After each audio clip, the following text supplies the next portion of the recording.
नमस्कार सर्व विद्यार्थी मित्रांनो.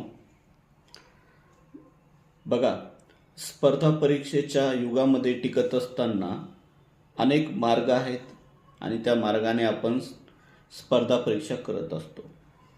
अनेक जागा शासन काढत आहे, त्याबद्दल सरकारचे पण खूप खूप धन्यवाद. अनेक ठिकाणी जागा निघत असताना विद्यार्थ्यांना नेहमीच सतविणारी गोष्ट म्हणजे परीक्षा फीस.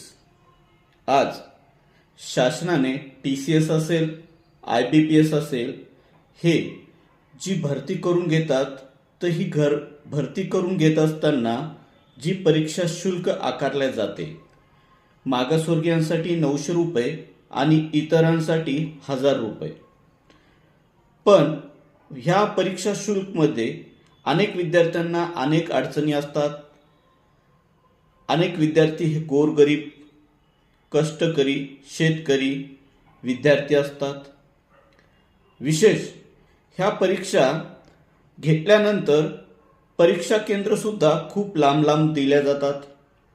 एकतर 1000 रुपये फीस ही सर्वसामान्य माणसाच्या खिशाला परवडणारी नाही. शासनाला कळकळीचं विनंती करतो की विद्यार्थ्यांना परीक्षा शुल्क ही कमी प्रमाणात वापरावी आणि सर्व आमच्या जे शासन चालवत असतो, जे आमदार आहेत, जे खासदार आहेत, जे मोठमोठ्या पदावर वेगवेगळ्या विभागामध्ये आहेत, शालेय शिक्षण असेल, आरोग्य शिक्षण असेल, मंत्री साहेब असेल, मंत्री महोदय साहेबांना विनंती करतो की परीक्षा शुल्क ही कमी करण्यात यावी. अनेक विद्यार्थी गोरगरीब आहेत आणि हे फॉर्म भरताना ऑनलाईन सेंटरवर जात असताना त्याचे सुद्धा 100 रुपये द्यावे लागतात. म्हणून माझी शासनाला कळकळीची विनंती आहे की परीक्षा शुल्क ही साधारणतः 200 ते 300 रुपयेच ठेवावी, एवढी कळकळीची विनंती करतो. हा मेसेज सर्वसामान्य विद्यार्थ्यांपर्यंत जाऊ द्या, सरकारपर्यंत जाऊ द्या.